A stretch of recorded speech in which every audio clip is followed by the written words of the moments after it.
Hey, what is going on, crypto people? Happy freaking Tuesday, I think. Yeah, I hope it's Tuesday. To each and every one of you. Raoul Pal's making some rounds around Crypto X. He had a little something to say about, or say to, the XRP community and the Cardano community. I'll cover that as well. Listen, fam, the market is just doing what the market does. We got Rand Nooner and Raoul Pal and other crypto people saying it's boring. It's boring. It's boring in the digital asset space. I never did quite understand that, it being boring. But I guess that's because I'm always active in DeFi. So I'm just not bored. I guess that's kind of what it is. But the market is just doing what it does. Bitcoin 60,000, Ethereum is 2,600, Solana is 143, $145. You know, XRP is, I don't know why it's going up a little bit at a time. I'm not really sure, but it's 60 cents. It's interesting. I did a live stream. I did a recorded video yesterday. So pretty productive day yesterday. I got my short out, I got a live stream out, and I did a recorded video late last night. The recorded video was on this current administration's lack of acknowledging the digital asset space, digital asset holders as well. It was alarming to see this platform from the DNC get released yesterday, 94 pages, 94, and not a peep, not a peep, not a peep, not a word. They could have listed some crypto and just had 3 letters if they wanted to save space. If they were worried about trees and stuff, they could have just put BTC, XRP, ETH. They could have just said DLT if they didn't want to mention a crypto. Fam, they did none of those things.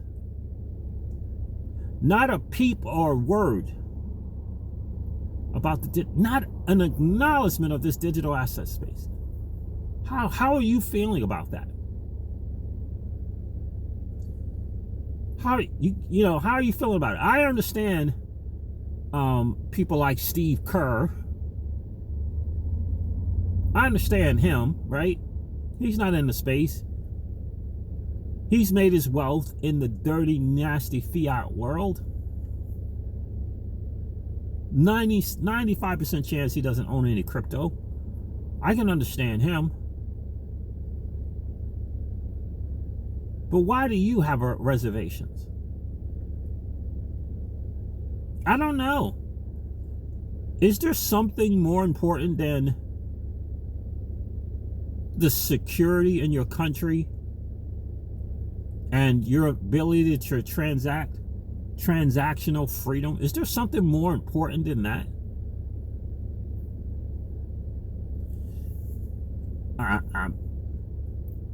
Are you not alarmed at the invasion that's taking place in this country?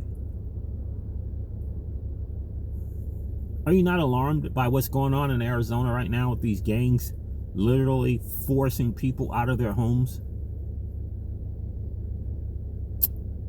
Is it because, well, those areas that they're moving people out are low income, so it's just not a concern to you?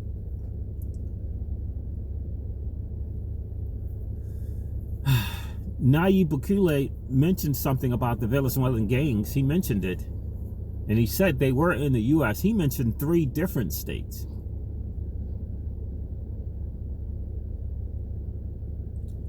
Does it feel like the current administration is concerned about that, doing anything about that? Doesn't feel like it to me. But in any case, I mean, if it's not crypto, isn't it the security of your country? John Deaton was just on video the other day saying he was talking with the local people in Massachusetts, parts of Boston. The number 1 and number 2 concerns. I believe the number 1 was immigration. And the number 2 was the income, the ability to be able to live in the country. I believe that's what it was. I know immigration was one of them. Like, people are concerned about their safety in this country now at a new level. at a new level. Security, safety for their children. Very alarmed. Obviously, they're seeing stuff on the news with things going on in the UK and France, Canada, and they're alarmed. They're worried about that happening here in the States. Anyway, that's just my 2 cents. I just don't understand where the reservation is. I say, are you willing to put your vote where your generational wealth lies? That's what I say. That's kind of where I see it. But now I'm, more of a factor is the country itself. It's a mess. It's in disarray. They're trying to lock us down again. Like they're trying to lock us down again with this little new monkey, whatever thing. Unbelievable. Yeah. So in any case, look, I understand that people are gonna say some stuff just to get the vote. I get it, right? Of course. But the lack of acknowledging, how is that not a slap in the face? Not even to take a moment to say, maybe we'll consider it, this promise in the technology. Something. They didn't even mention CBDCs. Whoa. I don't know how does one not consider that a slap in the face? I don't understand how you don't consider that a slap in the face. We're trying to get out from up under the debasement of our dollars, the stealing of our wealth. We're trying to get out from under that in this new financial system. And they won't even acknowledge that this is what we're trying to do. We're in the 21st century where the cost of goods should be going down. They're only going up. They're only going up. And we're trying to create a better future for our families and our grandchildren. And they won't even acknowledge this financial system. And they want our vote? Not in the crypto sieges home. No way, no shot. It's amazing to see so many people get emotional instead of just looking at the facts and saying, this is what it is. This is what it is. The country's not great. It's not in a great position. But anyway, Raoul Pal did a drinks with Raoul Pal the other day. Got the XRP holders up in arms. He does his drinks with Raoul. Very entertaining. Highly recommend you guys join Real Vision. Highly recommend it. Highly recommend it. realvision.com/join. Highly recommend you go check that thing out. It'll help you level up in so many areas. For sure. It's free to join. It's free to join. You get a lot of good stuff for free. And then he's saying, wait till September. There'll be some better prices too if you want to upgrade to some, Real Vision Plus, I think they call it. But so he gets on this, doing this video. I'd imagine it was a live thing, and I'd imagine it was a live stream. And he says one of the questions, he was doing AMA. One of the questions, was about XRP. Blah blah blah blah blah. XRP. And he's like, I've gone over this before. Raoul Pal says this. I've gone over this before. Guys, please don't get stuck, he says. Please don't get stuck on old narratives from 2 bull runs ago. This is what he says. And I'm going to tell you my thoughts on it. Please don't get caught up in narratives from 2 bull runs ago. He also says, look, you may be right. He cautions about being in a cult in reference to XRP and Cardano. He says the only people that make money in the cults are the leaders, he says in this video. he says, we're not here to be in a cult. We're here to be mercenaries. And that's to make as much money as we can. I'm paraphrasing a lot of this. He says the idea is to lend your dirty, nasty fiat into this digital asset space where you can get the best risk-adjusted reward for that dirty, nasty fiat. That's what he says. And he says, look, he says, I hope you're right. This is coming from my heart. I want you guys all to win, and I hope that you're right. But I implore you to put your money where the momentum is. These are his words. I'm paraphrasing, but these are his words. To put your money where the rewards, where the momentum is. To put it where the momentum is. And the reason why I love this particular point is because it gives us an opportunity to gather information, to qualify the perspective. Who is this person saying this thing? To look at that information and say, that's good. That's bad. That's something to consider. You know what? But I'm not getting rid of mine. I'm not doing anything with my XRP. Not 1% of it, 2% of it, 5% of it, and certainly not 100% of it. I'm not doing anything. Or you could say, maybe you think, maybe he is right. Or you could say, well, he doesn't know what I know. I see what's going on. He doesn't know the tokenization and RWAs is coming on the XRPL. He probably does not know that. I would probably say it's guaranteed he doesn't. No, he's not in the weeds. He's not in. He thinks probably that, it's the old narrative. He doesn't know the ripples pivoted to tokenization and real world assets, right? You could say that. You could come to that kind of conclusion. But for me, the best part of it is gaining this perspective in understanding what he's saying and why he's saying it, etc., and come to one's own conclusion. That is the game of a sophisticated investor.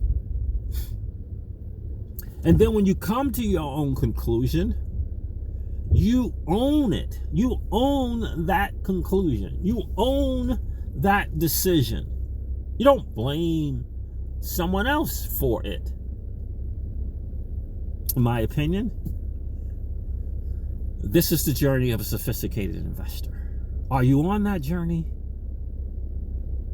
Or are you only listening to and taking in information from people who agree with you completely and wholeheartedly, who make you feel better about your decision, as opposed to challenging you on your decisions? Right? I highly encourage people to go on the journey of a sophisticated investor. And that's going to require a lot of XRP holders to pop their head up outside of that bubble and take a look around. Take in other perspectives, different perspectives. They cause you to think, ponder, challenge, help you to challenge your decision. And in challenging your decision, you can bulletproof it based on this and this and this and this and this and this and this. Right? It makes you better, right? Take a position, defend that position. Based on what? Yeah, I've heard Pomp say this. Yeah, I've heard Yesko say this. Yeah, I've heard Scaramucci say this. Yeah, I've heard Cardone say this. Yeah, I've heard Simon Dixon say this. Yeah, I've heard these different things. I've taken it in. I've listened. Raoul Pal has hedge fund billionaires and assets under management subscribing to his newsletter for intel. Yeah, people like Dan Tapiero and Anthony Scaramucci and others. I don't know. What Wouldn't someone on a journey to become a sophisticated investor want to gather intel just like these, hedge funds, family offices, etc., are doing? I mean, you get a chance to listen to the guy who writes the newsletter. You can do it for free. The journey of a sophisticated investor. Are you on that journey? Are you on that journey? I listen to his stuff. I decided, I've said on my streams and my videos, I'm not adding any more position to XRP. I've done it. I've lost what I've lost. It's gone. It's my decision. I decided to make the decision to go to where I went to. They screwed things up, but I went there. I didn't have to go there to that platform, but I did. That was my choice. I'm not going to sit around blaming them. I take the onus and responsibility for the decisions I make, and I make my future decisions moving forward. Thank God we have a digital asset space where we can move forward, take L's, learn lessons, and move forward. That's what I've done. So that's kind of my thing. I've also decided that my portfolio was weighted in the wrong direction. That's my decision. I made a decision that's weighted wrong, so I changed it up. And I'm on the journey still to change it up. I have a strategy that I think is going to work. It's going to be beneficial. It's interesting to see.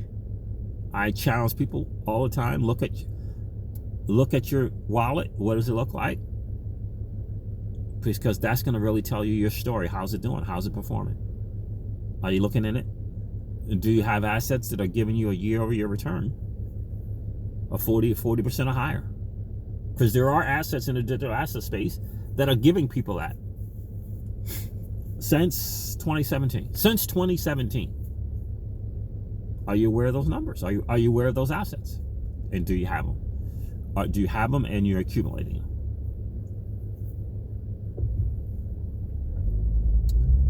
So, in any case, I just want to share that Raoul Pal thing with you guys. Interesting stuff. It's on Raoul Pal, the Journeyman. That's the name of the Raoul Pal, the Journeyman. That's the name of his YouTube channel, and it's Drinks with Raoul Pal. It's about 30. I felt like it was like 39 minutes in, 39, when he first gets to his first question in that AMA. If you want to hear that, there's a YouTube channel called DeFi Divi. And I think he's like a Flare guy who covered it as well. So, if you want to listen to it, hear what he says. But in any case, I just want to share that with you guys. I am certainly...